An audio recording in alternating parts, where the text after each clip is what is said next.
नंगेली एक ऐसी बहादुर महिला जिसने कुप्रथा ब्रेस्ट टैक्स से मुक्ति पाने के लिए काटे थे अपने स्तन। 19वीं सदी की बात है जब मौजूदा जाति व्यवस्था महिलाओं के प्रति बेहद दमनकारी थी और पुरुषों के अहम को हवा देने के लिए महिलाओं को भद्देपन का सामना करना पड्डिडी एचता था। केरल के त्रावणकोर के शासनकाल में निम्न जाति नायर की महिलाओं को कमर से ऊपर बदन को कपड़े से ढकने का अधिकार नहीं था, यानी उन्हें अपना स्तन खुला ही रखना होता था। ये महिलाएं अर्धनग्न अवस्था में न रहकर यदि कपड़े से अपना स्तन ढकती थीं तो उन्हें ब्रेस्ट टैक्स देना होता था। जी हां, ब्रेस्ट टैक्स, जिसे मूलाक्रम कहा जाता था। यह बात और ज्यादा शर्मिंदा करने वाली है कि यह ब्रेस्ट टैक्स महिलाओं के स्तन के आकार के आधार पर लिया जाता था। स्तन का आकार जितना बढ़ा, टैक्स उतना ही अधिक होता था।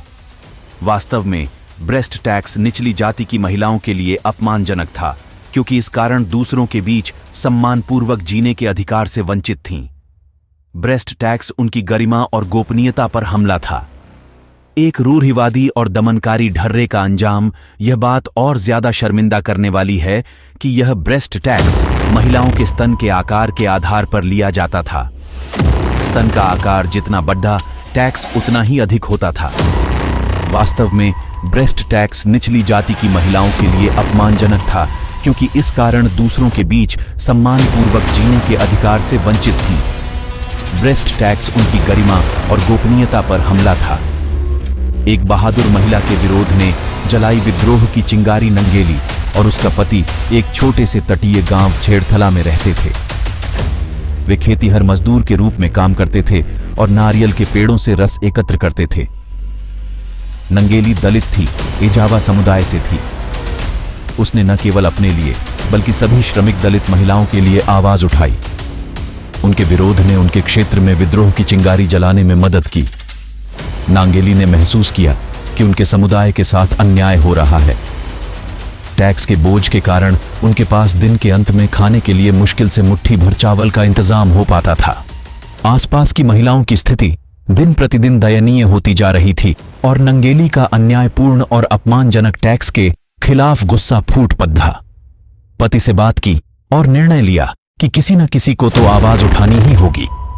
पति ने नांगेली के विरोध में साथ देने का फैसला लिया और अगले ही दिन से नांगेली अपना स्तन ढकने लगी। एक रूढ़िवादी और दमनकारी ढर्रे का अंजाम, नंगेली का यह कदम सामंतवादी समाज के पुरुषों को उनके मुंह पर करारे तमाचे जैसा था। बात आगे पहुंची और फिर नांगेली और उसके पति से ब्रेस्ट टैक्स की मांग की जाने लगी। 1 महीने बाद अधिकारी टैक्स लेने घर आ धमके। नांगेली का स्तन मापा गया। इसके बाद नांगेली घर के भीतर गई और चाकू से अपने दोनों स्तन काट केले के पत्ते पर लेकर बाहर आई। टैक्स अधिकारी के होश उड़ गए और वे डरकर भाग गए। कुछ देर बाद ही नांगेली की मृत्यु हो गई, लेकिन उनके इस साहसिक कदम ने समाज की अन्य महिलाओं को हिम्मत दी। 26 जुलाई 1839 को राजा के एक आदेश के जरिए महिलाओं के ऊपरी वस्त्र न पहनने के कानून को बदल दिया गया और इस तरह नांगेली के बलिदान से महिलाओं ने अपना हक छीनकर हासिल किया। अजीब लग सकता है, पर केरल जैसे प्रगतिशील माने जाने वाले राज्य में भी महिलाओं को अंग वस्त्र या ब्लाउज पहनने का हक पाने के लिए 50 साल से ज्यादा सघन संघर्ष करना पड्डिडिया। नांगेली ने शोषित होने के बावजूद पारंपरिक यौन और सामाजिक मानकों का उल्लंघन किया। उसने अपने शरीर के प्रति समाज की शक्तिहीन सोच को शक्तिशाली प्रतिरोध में बदल दिया।